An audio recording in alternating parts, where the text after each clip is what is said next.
I see dead podcasters. Whoa, whoa, The wait, Sixth wait, Sense. wait, wait. You think we're dead, Tommy? You think we're what, just a dead podcast? Is that what you're saying right now? Is that really Yeah, how you want to start off this podcast? yeah. We walk around like regular people, and we don't notice other dead podcasters, and no one's listening to it. There are a lot of dead podcasts out there, but this is not one of them. Yeah, Sixth Sense is coming up next.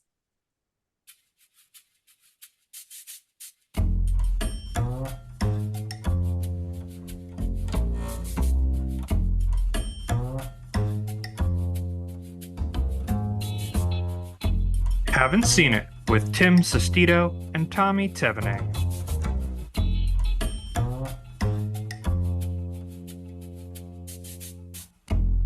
Hello, everybody. Welcome on in. Thank you all so much for listening today. This is a podcast where one of us is watching a movie for the very first time. And today, that is myself. This is Yeah, my second M. Night Shyamalan movie. and your first was yesterday, right? When you It saw was when I saw Trap. Trap. Yeah, two very different tones. One's a fun little thriller, and one is kind of like It's melodrama. it's a And melodramatic character study with some paranormal stuff layered in there. yeah, sprinkled in. So, Sprinkled. how do you feel like you had a little double feature of M. Night? How are you feeling about the director now? You've seen a couple of his movies. Um, I think he's really good behind the camera. I think some I have my opinions. I kind of want to dive deeper into his filmography and see some of his like other stuff because like if you go on his Yeah. IMDb page, it's just a bunch of it's like a bunch of movies that are like 6.0 to 7 Yeah. in that range. Then Um, the Sixth Sense and like that's like he still has not really reached this pinnacle yet.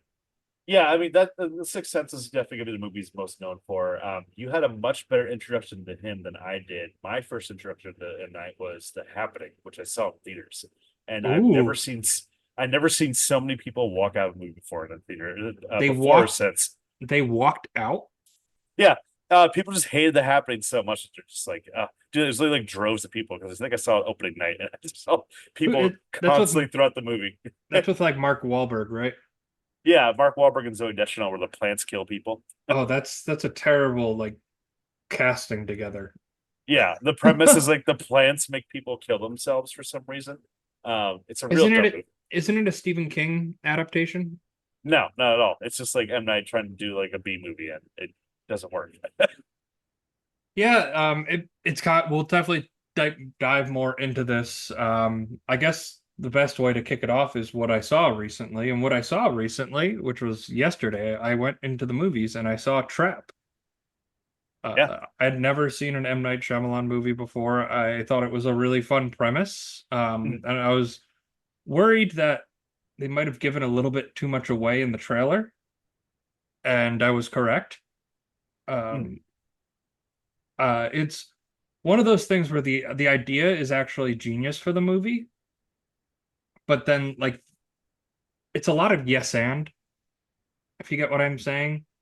Like I didn't think it was super well written. It like completely abandons character altogether. There's like no characters in this. It's just like people trying to stop the killer, Josh Mhm. Hartnett. And just a lot of conveniences of the camera moving away so that he can make his move. Um, I like I I enjoyed it. I had fun with it, but it's kind of like a forgettable 2.5 out of 5 for me. I mean I saw it too yesterday. I had a good time with it. I think that it went a little off the rails. I mean, let's say spoiler at one point they leave the arena, and once they leave the arena, the concert of the trap, Well, it lost some steam. that's where it really lost the steam for me. Like I didn't think it was like that so much during the concert, but they spent a lot of time outside of the concert, and Yeah, just and like the whole execution of that was off the rails. yeah, exactly. I mean, like that's where it's just like okay, like when they're inside the concert venue, M. Night was at his peak right there. He was like playing with cinematography. The cinematography of this movie is like really fun to watch. Just like see like different lights and like that one moment of like every concert where it's like take out your lights if like you ever did this or something like that, and you just see Hartnett look around the lit up arena, and I thought that's such a cool little shot right there of him just like slowly realizing like shit's happening right now. Like I might be fucked. I'm gonna say I really appreciate the Hartnett Josh Hartnett renaissance. that Yeah. we're having here that started with Oppenheimer and now Mm. this. Like Yeah, like he was big he was like they clearly wanted him to be the next guy in the mid mm. 2000s, and then outside of what like Black Hawk Down, he didn't really have any big hits. He had like that and like Pearl Harbor and like, he started off in like, the horror movies like The Faculty. I mean, I think that apparently like he just wanted to just like get away from Hollywood because he had like weird ass stalkers coming after him and stuff like that. But I'm glad he's back. I mean, I thought he was hilarious in this movie. I didn't expect this movie to be funny, Trap. Yeah, Um, it was funny. I thought his performance like carried and elevated this. I mm, really liked the relationship between him and the daughter. mm, I kind of got the sense the whole time that they were like that the daughter was a child of divorce, but she wasn't. Like they mm. weren't. They were like a happy family. And Yeah. then like it was I think M. Night has gotten, and I haven't seen enough of his filmography, but this is just through the osmosis that I've heard. He's Mm. gotten a little twist happy, Yeah, and it just definitely. felt like there was four twists at the end, and I was just like, what's going on here? I'm not even sure what the twist was because like the person I saw it with, my friend, like she was like, "What was the twist of the of Trap?" Like I'm still trying to wonder what it was. And I was like, Oh, so "Was I there think so the twist so spoiler?" the spoiler, the twist was that the wife knew that he was a serial killer, and instead of just like immediately calling the police and arresting this guy, like set this whole trap for him. And then the other twist was that he like when he adjust like we learn he's OCD throughout the movie. He goes into the he goes to pick up the bike, but he takes the spoke and he like unlocks the keychain. Like there's just like two twists there. And then like the other like the movie had natural going. It just like it just dragged at the end. And it's weird for a movie that's an hour and 45 minutes. Yeah, it lost a little bit of momentum. I mean, for me, I'd say this is probably like a 3.5 out of 5 for me, because I did have fun with it.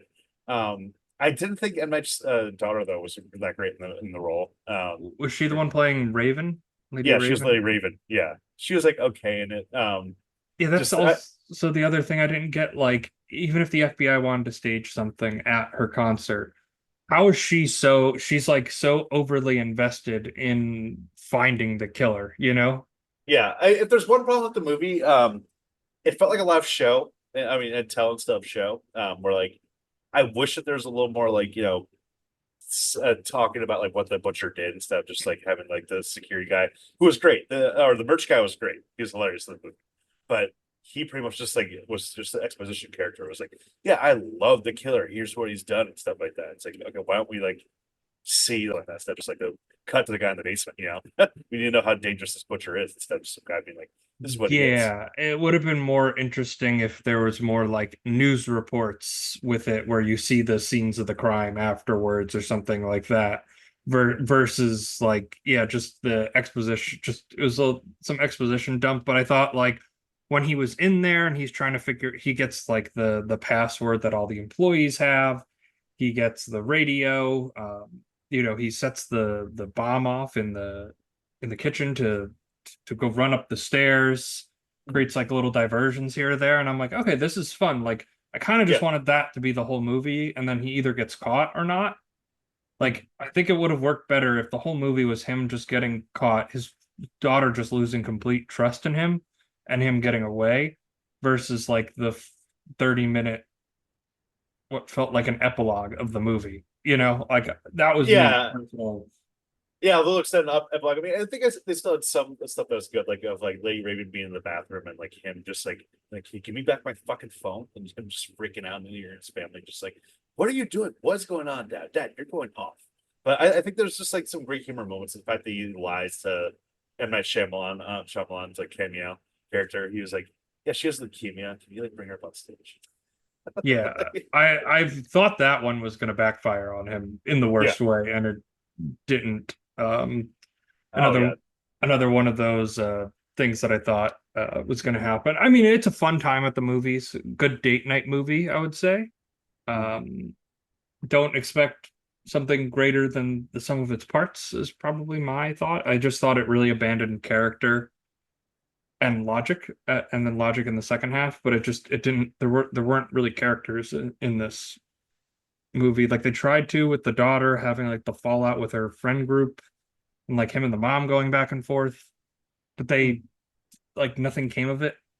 The only person who had like any exciting character was Josh Hartnett, and Yeah, you know, it was just him, but like it's hard to make your protagonist the killer. And we know he's the killer 15 minutes. We know he's the killer because the trailer told us he's the killer. But in the movie, we learn he's the killer 15 minutes in. well, And then, I think it's the problem with M Night too. Of like now he has this whole twisted reputation where like you're just trying to think of what it is. And I remember like thinking, I was so convinced at one point that like his like daughter was gonna be in on it, like helping him out or something. yeah, I didn't, I don't think that would be in good taste, you know? Yeah, But Tommy, what other movie that came out in August could you have possibly have seen? yeah. The other movie I saw in August/July, Deadpool and Wolverine. You know, Marvel pretty much the only movie that came out this year, and this is multiverse extravaganza. So either take it or leave it. Some people were like obsessed. This movie's I think already crossed a billion, if not like pretty close. And it felt like action figures playing with each other. Yeah, it's very much like that. I mean, it's one of those movies where I don't want to be like take the fun out of people's parade. Because like that's a fun time. I don't know, like it's fun, but Yeah. it's like the most like creatively bankrupt thing I've ever seen in my life. Um. And then I Yeah. see people being like, "Is the opening to Deadpool because he does a dance to Bye Bye Bye the greatest movie opening of all time?" I'm like, please watch anything else. My God. Sometimes it feels like a lot of milquetoast people that say that. We're like, this movie was fun. I had a good time in the movies. I'm glad I saw it. And like, you know, I've watched a lot of the Fox X-Men movies leading up to this just to like get back in that zone. It was good seeing like, you know, some people, some cameos come back. But I think the way to look at this movie, I heard this on the big picture earlier, that this movie works as like a parody of like all the other multiverse movies. But it's a And multiverse story. and but in its own fact, if you look at anything other than just like being like a parody of just like a fucking like making fun of those types of movies, then it kind of falls apart at that point. I mean, you know, with these multiverse movies, like you know, when we had No Way Home, where like the big reveal was, oh shit, it's Tobey Maguire coming back, Andrew Garfield coming And back. It's like, oh my god, we all saw yeah, that we all coming a loved it. And mile. then this movie's like, who's coming back? It's Elektra from the Daredevil movie that everyone forget. I forgot. I was like sitting there. I'm like, is that Jennifer Garner? She was a Yeah, I like didn't even realize she was Elektra. yeah, she was Elektra in the Daredevil movie, which is not good. Don't revisit it. And then there's the Elektra movie itself. Yeah, and that's apparently god awful. I've never seen it. And then you know the other people that come out, Blade, that part was cool. Yeah, that See, was yeah, awesome. yeah. The By the way, spoiler, big spoiler. We should probably put this at the beginning. If you haven't uh, seen Trap or Deadpool Wolverine, whatever. If it's all over the internet, it's too late. It's too late. cancel on the back, cancel on the back. And It's then too late. then we get the third cameo. It's Gambit for as Channing Tatum for a movie that was never produced. Where it's just like in a way kind of a fuck you to the audience, like, oh, you like this multiversal crap? Here's a character that never knew existed. Go fuck yourself. And they just make fun of the fact that Channing Tatum was even I, cast as Gambit. listen, it's a Deadpool movie. I think for Yeah, me, that humor worked like 2016 for me. I think the humor doesn't really land for me, like the overly meta, just because like I feel like Rick and Morty started two trends that only it really could pull off and not everything else, which was like being overly meta and being multiverse, and then everything else was like, oh, Rick and Morty's really popular and we're comic books, so we can do multiverse stuff and we can be meta. And I'm like, my brain hurts. yeah, Um, I just in that movie I didn't care for the villain. I felt like if you're gonna bring all these people back, why are they putting? I'm assuming she's Charles Xavier's sister. yeah. She's from the Um, comics. I mean, I like the performance. The performance is like a cool Performance was performance, fine, but like but you're they did bringing nothing back, with her. Yeah, but you're bringing like and you're not gonna do anything with her. It's yeah. not what the movie's about. But if you're gonna bring back all these characters from these dead franchises, just pick up like one of the villains from one of these movies and make them the villain down there. Like it didn't have to be like it's like all these characters that you kind of remember from all these bad movies that you saw like 20 years ago. And then this I'm like, she in any like I don't know who this person is. Like, why is she here? Like I Yeah, was yeah. like it didn't like fit with like what the movie was doing. But it's like, you know, it's a Deadpool movie. If you like meta humor, overly sexual jokes, Mhm. you'll probably really like it. I had a You fun really time. Yeah. yeah, like you know, I just think it's like I think Marvel is creatively bankrupt, and then they doubled down on that point the next day by Yeah, announcing Robert Downey Jr. as Doctor Doom, and he's just going to be like I'm guessing he's going to just be like a multiverse variant of him where he's of Doctor like Doom yeah, of like where Tony Tony's. Stark became Doctor Doom or something like that. But uh, what it tells me is like, okay, why do we really think Deadpool and Wolverine's pulling in $1 billion in 10 days? It's not Ryan Reynolds. It's the other guy. It's Hugh Jackman because you had this beautiful send off Logan, and you're just like, they'll never bring him back. Like that's it. I'm done with the character. mm, It's over. And then Marvel backed up the Brinks truck, and he was like, "Yes, I will do this." I know they're doing their whole PR spin of him being like, "No, I told Ryan I really want to do this," and I'm like, "I'm sure you did, but I'm sure you also got paid like $60 million to do this because yeah. they know you're like one of the three grabs that they can that people will go and see."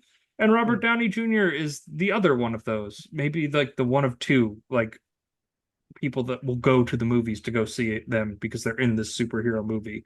Um, yeah, I thought it was just, I thought that for me, that was a sign of like desperation. They're like, we can't have an Avengers Well, movie flop, and they're going to flop because nobody cares about this multiverse and nobody cares about anything new that we've established. well, when you say like nobody cares about the multiverse thing, I mean like two of the most profitable movies from Marvel have in the past like 5 years have been Spider-Man, the multiverse movie, and Deadpool Wolverine, the multiverse movie. I think Doctor Strange did pretty good too, which was all multiverse I, crap too. I, I, I think this yeah, Doctor Strange 2 almost grossed $1 billion. So we're getting to a point where like what audiences want is just member berries with Marvel at this point, and they have yet to do something new that's as yeah, exciting as the original like run was. yeah, and I mean that wasn't even that original, but it was like fresh at the time that they were trying to make like basically what a TV series does. They were trying to do it Yeah, with movies, and that was kind of that was like kind of the interesting part. And they were all just like at the worst. and here's what I'll say about it.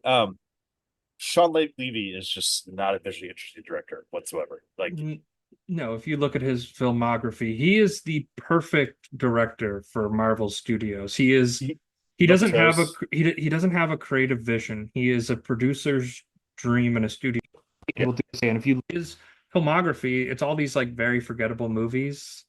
But yeah, like the Pink did, Panther. but they all did well at the box office because Yeah, it's a bit of what people want and a bit of like nostalgia grab and like all this family kind of stuff. He can push the camera around behind the screen.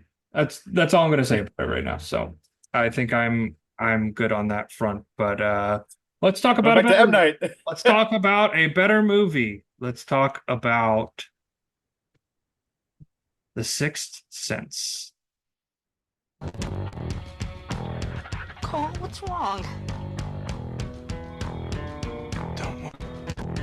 I want to tell you my secret now. I see dead people.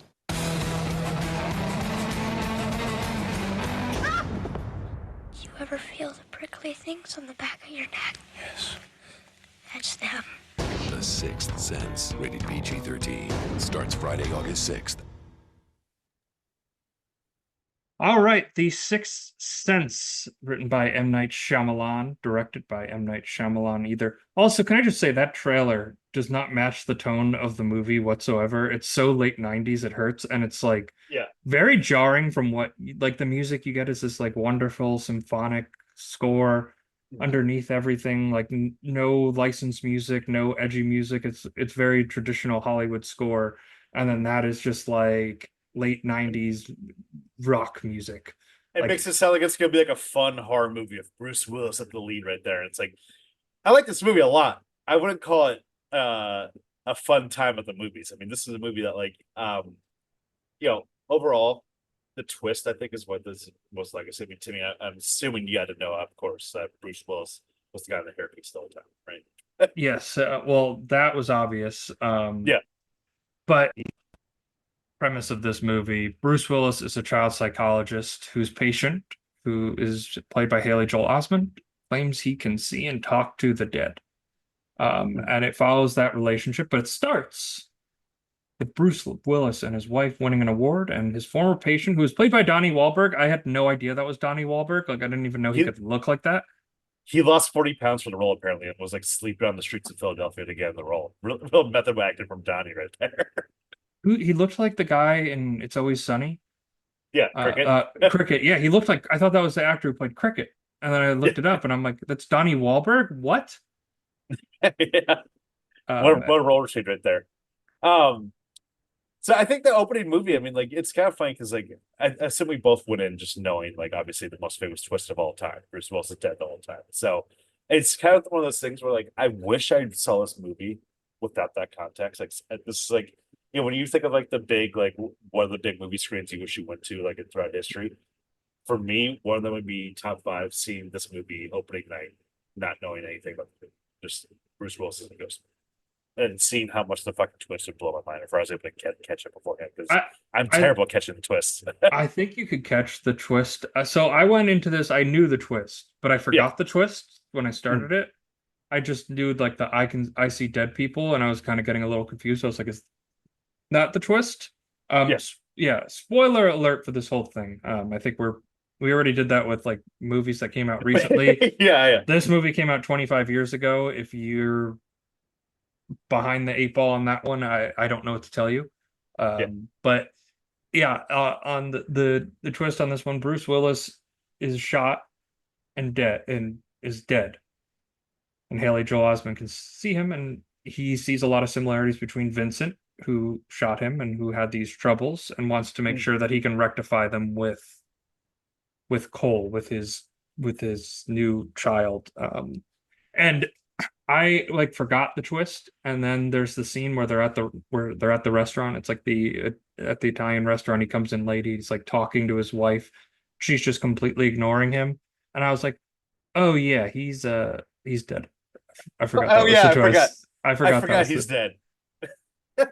It is funny how quickly it made you realize because I mean I think it is clever framing though of how like I could imagine first time watching this being like, oh yeah, like I guess his wife is just like really just distant of him for some reason or something. But when you look at it and like analyze it more, like you notice he only interacts with Haley Joel Osment. the whole movie. Yeah, the whole movie. I mean, like he doesn't interact with any other character. But I put off seeing this movie for years because I just assumed like, oh, I know the twist. There's no reason in seeing this. Like whatever, fuck it. Like who really cares about the Sixth Sense? M Night Shyamalan's spotty. I don't need to see this. And then I watched it for the first time in October, and I was honestly blown away. I just think the emotional power of this movie and the character work, like we're talking, unlike Trap, this movie's really heavily focused on character, and the character moments in this movie just sing are incredible. Just the little moments of like him and Haley Joel Osment, Tony Clinton in the car talking about his dead grandma and like what the grandma was saying about it. I've seen this movie twice now, both times I cried during that scene. It's just like it really hits you. It's like she was wanting to make sure I was proud. So I think M Night really was just onto something right here with just like the little character moments, which I think he's gone away from. Yeah, I would, and that's kind of the thing I'm interested about in like watching his other movies. It's almost like the because like I knew the twist going into it, Mhm. and I think the twist makes for a really great ending to a movie and like makes the movie have like a staying power to it, the way it's Mhm. cut and the because it's not like completely straight up said to you like, "Oh my God, I'm." Bruce Willis doesn't look at the camera and go, "Oh my God, I'm dead," and Yeah. like Macaulay Culkin face on the Home Alone poster, but they do a nice cutting editing of it. Um, but it's the movie's about a relationship between a man who's trying to rectify the wrongs of his path and a child who's scared to tell anybody this thing that he knows is going to freak everybody out. That Mhm. he can talk to dead people, that he can see dead people. Like, it's not something that he can just tell his mom. His mom's gonna look at him and put him in a psych ward. Mhm.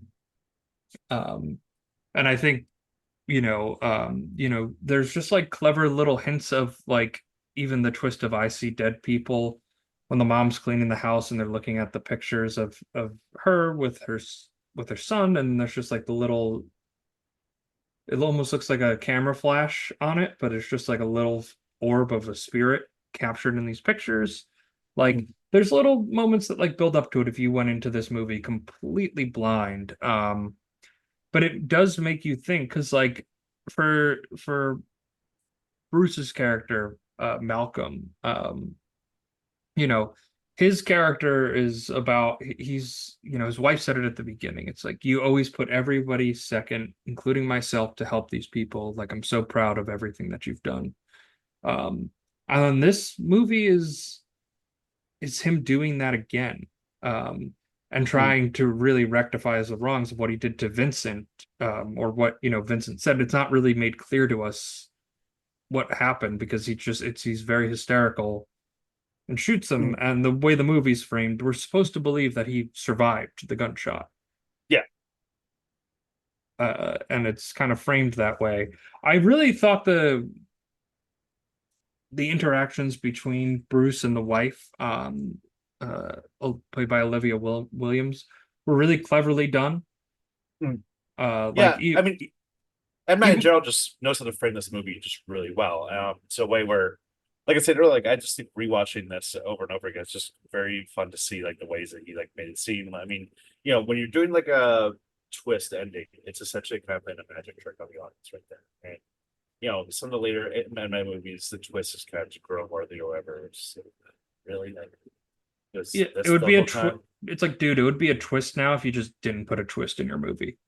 Yeah, exactly. That's where it's gotten right now, with him. But with this movie, I mean, like, he plays the magic trick off perfectly. I mean, I think that this movie works with or without the twist Yeah, overall. I like knowing the twist and remembering the twist. Because like then I tried to watch it from the perspective of like I don't know the twist. I know the twist, but I don't know it. Yeah, yeah. And just going back to that Italian restaurant scene where Bruce is trying to really give this deep confession, his wife's not saying anything to him. She just like hastily grabs the check when it comes. It says She happy just anniversary and just like walks away. shuff shuffles off. You go, oh yeah, my God, that's like brutal. If you don't know the twist, Mm. if you do know the twist, you realize she's in mourning, and this is where Yeah, they went it's on their first date, and this is how she's celebrating their anniversary by herself um because she can't move what on.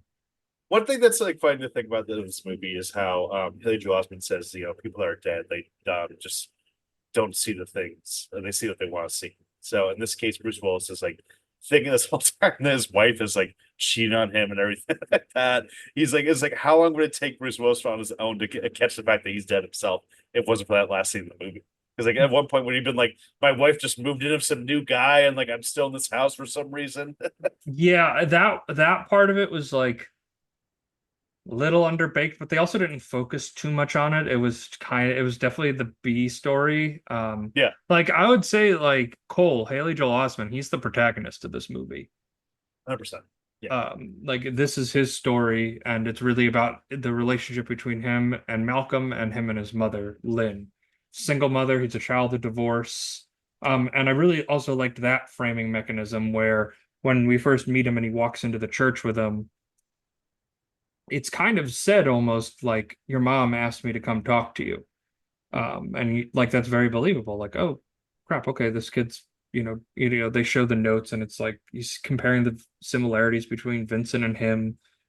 And it turns out, which I think is almost how he recognizes it is when he's going back and he's listening to Vincent's tapes, Mm. the recordings, and when he steps out during one of them, he turns up the volume all the way and he hears just this like scrambled voice in Spanish.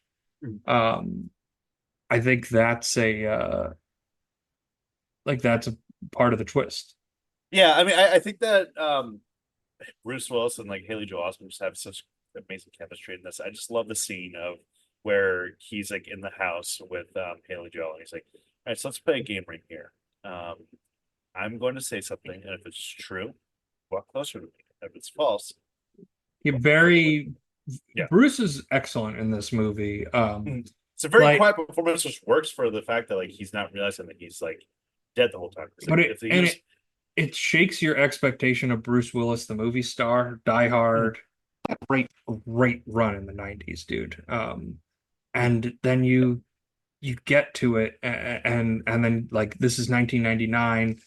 This is, the end of the decade for him, and he just gives such a quiet performance, such like a really like such a grounded performance. mm, It feels a little inspired by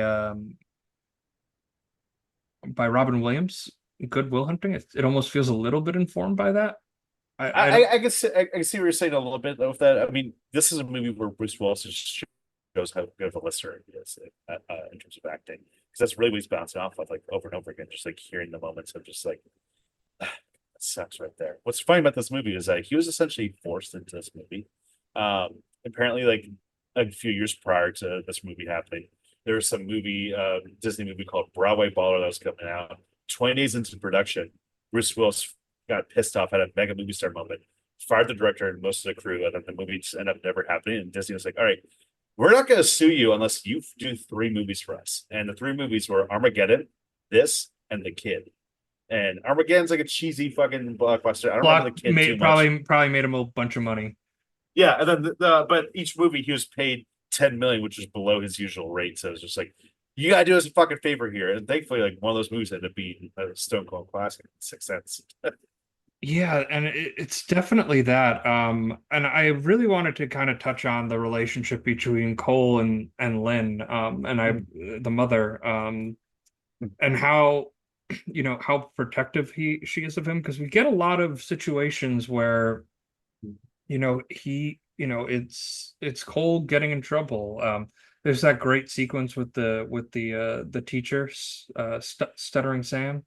Yeah, sorry, Stanley. Stuttering Stanley at the teacher, yelling it because the teacher's like, what building is this that we're in? And he's like, this is where they used to hang people. And he's like, no, this used to be the first legal house. And then he just kind of goes off the rails about like, don't look at me like this. And like, you're really seeing the angst of it. And again, it's another one of those moments where if you don't know the twist of it, like you really think it's about the divorce and this inner turmoil, and it turns out to be something else completely. And What, I what, what, what makes this work as a horror movie, though, is that if you take out the horror elements of this in a way, it still would work as a movie in terms of it, just like the emotional character. I mean, like, Yes, if that's the core of them. This is the core of this movie, is that it's about restitution. It's about freeing this child from the pains that he's in. It's about a mother trying to do anything for her son and nothing's working. And it's about a kid who's scared, who's really afraid, who just can't can't win in any yeah, I mean, sense of the word. you could definitely see the conventional version of this, but I think the genre elements play well. I mean, I think, for a horror movie, this does really play in the horror. I mean, I think the best scene horror wise would be the Misha Barton part where, the little kid comes out the cereal vomit or whatever coming out of her Yes. mouth, which is in the tent. And just the amount of tension that M. Night does. I think he's great at framing just the little horror elements, especially like one scene of Haley Joel Osment at one point. I think we've all had this when we were a little kid of like, we want to go to the bathroom in the middle of the night, but we're terrified because it's dark. And the scene of him just running to the bathroom. It made me think of like when I was a little kid, a long hallway to go to the bathroom when I woke up in the middle of the night, how much that was terrifying. It just puts you right back on the shoes. Yes, 100%.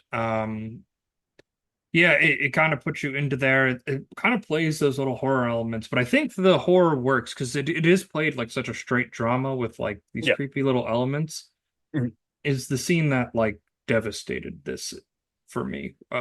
When he goes to the girl who was throwing up, Mhm. Kira's house, and it's her funeral. They're having the funeral at the house, or after the after the funeral or whatever. And he goes into the room and picks up the box and delivers it to the grieving father. And it has a videotape in it. And the videotape plays, and he sees his daughter playing, and it's like I'm like, oh, this is this really sweet moment. Then she moves that away, leaves the camcorder, sets up, and gets into bed and watches the mom put a poison in the girl's stew, and the mother had been poisoning her. And just like the way it's stuck on the father's face, Mhm. like that devastation, like that's like such an underrated kind of performance where it's like you're in the scene, you're a grieving death, that's who you are, and Mhm. you're about to find news that shatters your world even more than it could possibly be shattered. Like it's such Well, a devastating performance. the whole little scene of just like, it's a little like short vignette where like, you hear people in the funeral talking about like, and now I hear the little ones like getting sick too. It's like, oh, this Yeah. family. Can you Oh, believe it? And it's just like, I think that M Night when he's cooking, he's fucking cooking. We're like, just like I said, the static shot of just of the folks on the father's face of him slowly just coming to realizing what's happening. It's just incredible. I mean, I think that it really just hits home, this movie. And the crazy thing is it has like that part has nothing to do with the plot of the story, but it has everything to do with it because Mm. you know what Malcolm and Cole have worked through and realized is that for Cole, he needs to not be scared and he has to listen to them. He has this power for whatever reason, but they're coming to you in need of something. Mm. And Malcolm is the same, and they don't recognize it. Let me ask you this: do you, because at the last interaction between Cole and Malcolm, it's very clear if you know the twist that Cole realizes Malcolm's a ghost. Mm. Do you think he knew that the whole time? I kind of think he does because like I think there's a way of like him like there's a way of like seeing this of like Haley Joel Osment just being pissed off all these ghosts just bothering him over and over again. Like, I don't want. I think that like in the beginning of the movie when like he just walks up to him, I think he knows that he's like. Well, it's what is even this when doing? he like when he's sitting outside the house, like Yeah, waiting for him, he like runs away and yeah. sprints into the church. Like it's almost like he knows he's being followed by something. So I think he I does recognize that he's a yeah. ghost. I think immediately he's like, oh god damn it, another ghost is coming after me. What's this one about? Like I guess I'll talk to him because I mean I feel like he had to see a lot of like the different like wounds because like you know if the other ghost really sees like the guy's like axe head and then like the one person like slit her wrists. I think he would probably see the little bullet hole thing that Bruce Willis character had. Yeah, and it's I think that's like an interesting angle to it. I just think it's so well hidden that even if you know it, it's so well hidden and it's not like it doesn't take a genius, I think, to figure it out. I think the wife interactions, like you could put two and two together and be like, oh, he's Mm. like after you hear the I see dead people, I think you can figure it out. Oh, he's dead because this is the only person he actually interacts with in the entire movie. Um, but Yeah, I think it's it's kind of a kind and warm feeling for a kind of movie that especially if you hear the premise of it, you wouldn't necessarily feel it. It's about like helping Mm. these souls who tragically lost their lives and are Mm. coming for him to him to help rectify their final moments, like to let them go to rest, to go at ease. Um, Yeah. I mean, there's like the very hokey versions of this. I mean, there's been like TV shows like this, like The Ghost Whisperer or something like that. But like, I don't think this plays like in a hokey way. I think that the no, it's sentimentality is just really genuine. no, it's such a sweet relationship. Mm. And just because you really see that Malcolm cares for Cole. And I think that's Mm. why Cole warms up to him. Even if he knows he's a ghost, all the other ghosts really like hot like come at him with all these mutations and stuff. Well, Bruce's is covered by his vest and his thing. We only see it at the end, the bullet wound that he actually has. He doesn't even recognize that he has it. Um, and I think you know, it's the first time that any of these people have come to him with in this position of like, I want to help you. Mm. Um, Vice versa. You know, I think, you know, he kind of gave him the nice hint at the end of just being like, why don't you talk to your wife while she's sleeping? That way she'll hear It, you. I definitely think it's like one of the more iconic like moments in movie history right here because I remember this is a movie where like for years I remember my dad retaught me this and then what happened at the end. It's like and then Bruce Willis goes to his wife is like, why'd you leave us and everything like that. I mean, this is a movie that is definitely entered into the canon of like most iconic movies. This is an AFI top 100, the most recent listing in 2007, I think. Um, Yeah. and you know, obviously, I see dead people. We of course had to open up the podcast with a stupid pun like that because what else are you gonna remember from this movie? Line that's the number one right there. Yeah, and I mean So I have to and I had when you did it, I was like, I'm trying to now get away from your really bad puns and at least put a little skit on top of it.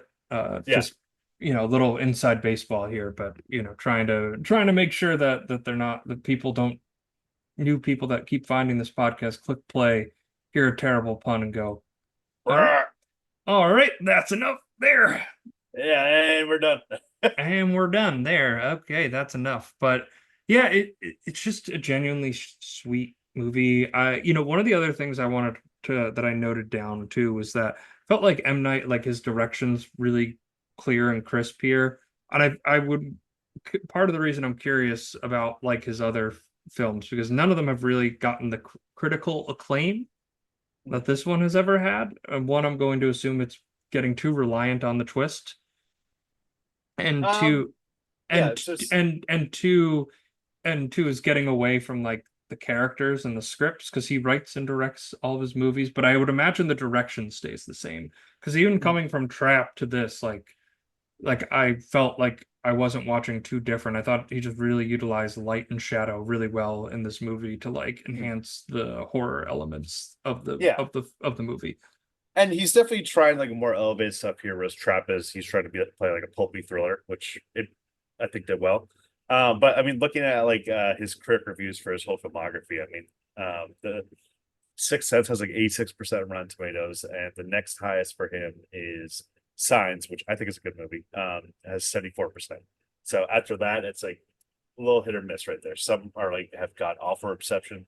Like Happening has 17%, The Last Airbender, which you'll never need to Yeah, see well is 5%. that's one of those ones that I think he's even like, yeah, that was a mistake. Yeah, yeah, Well, yeah, that's when it exactly. was. That was when we were like, oh, is it Jover for him? You know, like is this it? He had a Um, 4 movie run that was brutal. Lady in the Water, Happening, Last Airbender, After Earth. And then it was just like, yeah, we're done with M. Night, right? We're all done. And he came back to visit, and now we're on the M. Night Renaissance, I guess. yeah, we are on the Renaissance because I know Split was very well received in his career, with James McAvoy, who I think is a great performer, and then he tried to do the other one where he tried to do like a multiverse thing with it, where like all the people from all his other movies came back. Oh no, Uh, Glass. Well, Split was like a sequel to Unbreakable. Spoiler, uh, essentially.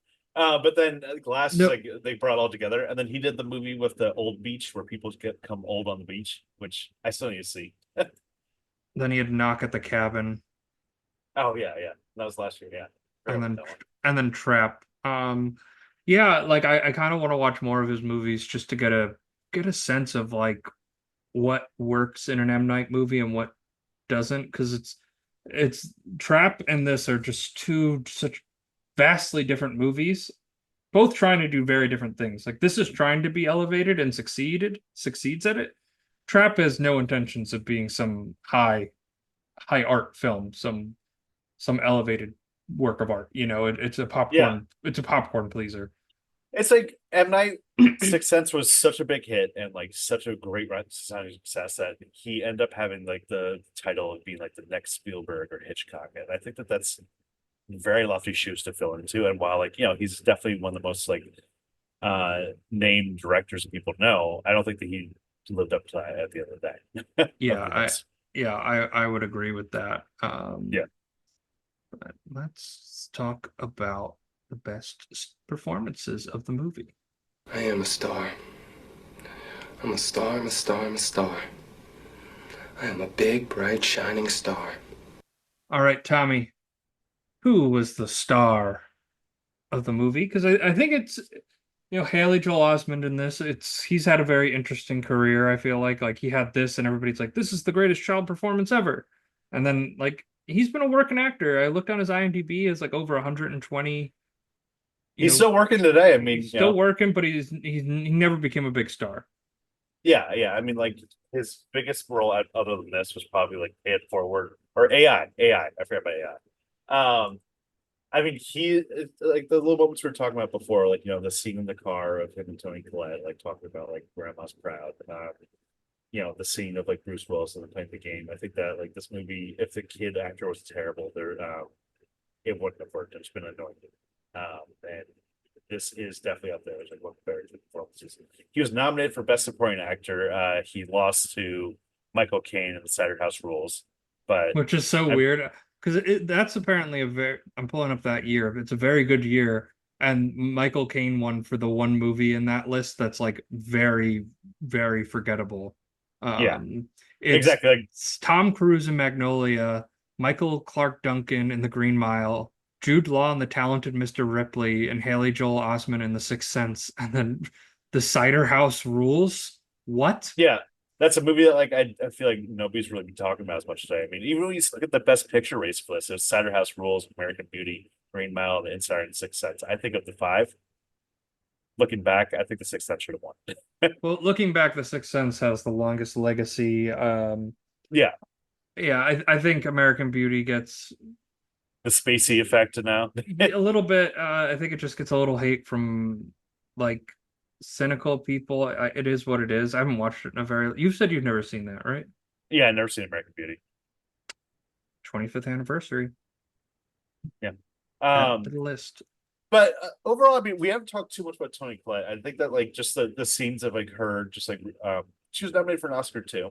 She lost to Angelina Jolie, Girl Interrupted, but I think that she was just great. Like the scene where Haley Joel Osment's stuck in the closet and trapped, and she's just like realizing what's happening, and then right before when she's talking about how like thank you for like bringing my kid here. We have to go to the party here. You just see this portrait of just a broken mom who like doesn't know how to continue. With what's been going on. And I like that there's no real mention of what really happened to like Cole's dad. I mean, Yeah.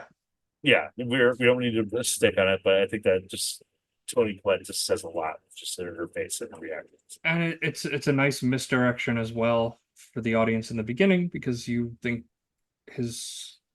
that Cole's anxiety comes from this divorce because it's very common. Like people understand that happens with kids. It's very difficult for a 10-year-old boy to process that.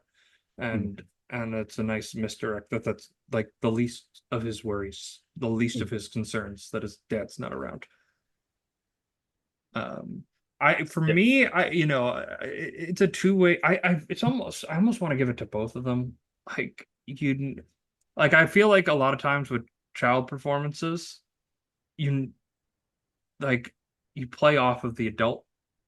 And I think Bruce Willis is doing a very good job of letting Haley Joel kind of play off of him. Just with like his really relaxed, reserved performance. It's so like warm and welcoming, which is very different for Bruce, considering his filmography. But I think it seems like they built a pretty good connection on the set there. At least as far as I can tell, I don't have that kind of inside baseball information there.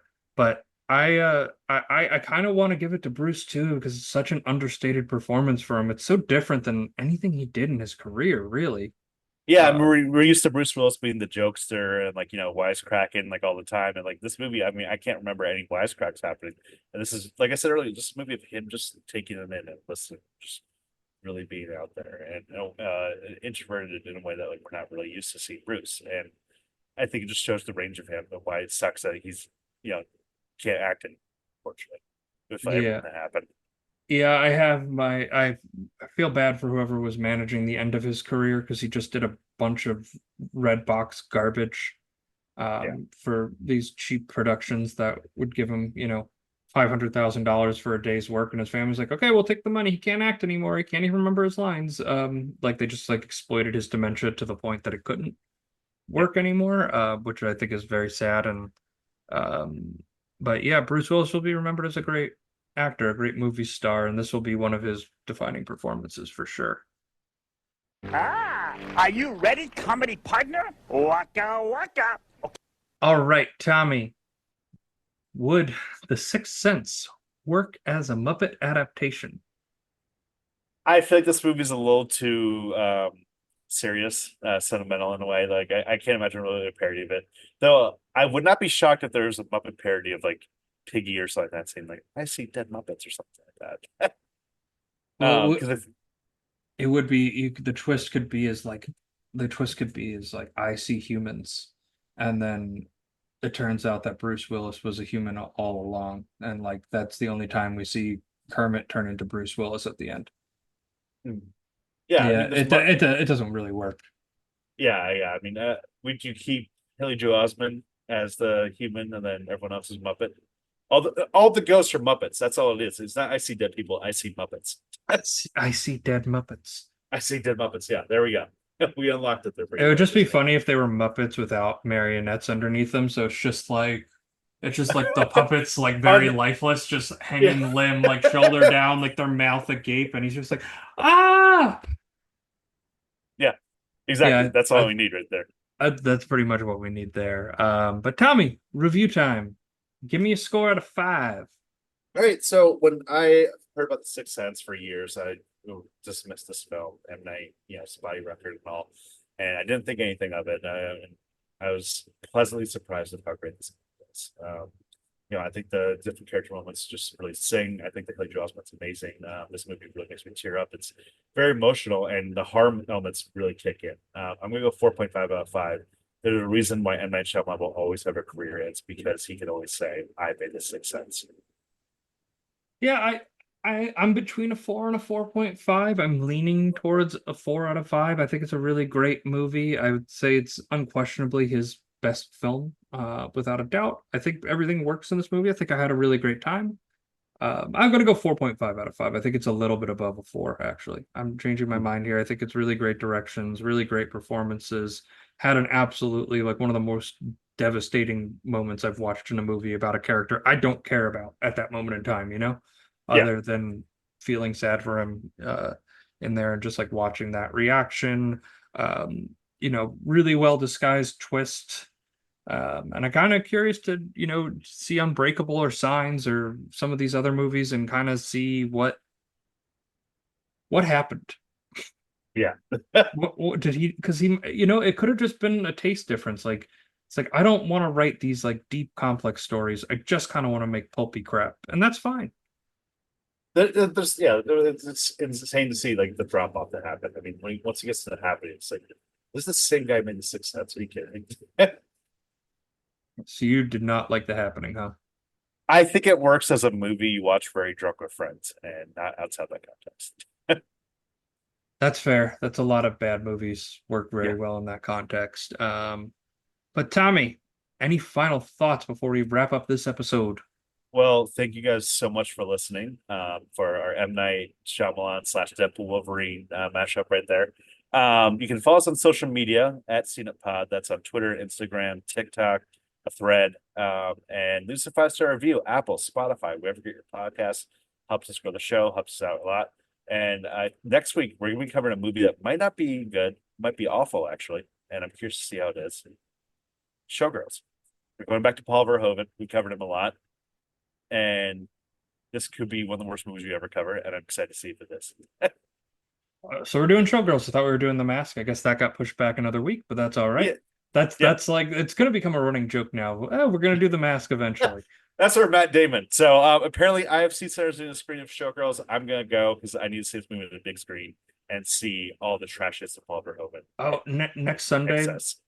Next Sunday, they're playing Lawrence of Arabia by me in Nashville in theaters, and I can't get anyone to go. And I was like, God damn it, Dude, Tommy. Do I have to pay for your flight down here to go watch this with me? Because you and Will are the only two people crazy enough to sit in that movie theater for 4 hours with me. I was about to say, our mutual friend Will was saying, hey, they're doing screens of Lawrence of Arabia in New York City this weekend. Do you want to go? And I was like, no, I got to see Showgirls. So, I mean, that's where my mind's at. Right double feature, dude. Double feature. Showgirls and Lawrence of Arabia, two classics. Yeah, exactly. Very similar. I think it's gonna be a fun episode. I'm definitely have to get a little tipsy for it. So stay tuned for that. Well, thank you all so much for listening today. We will see you next week.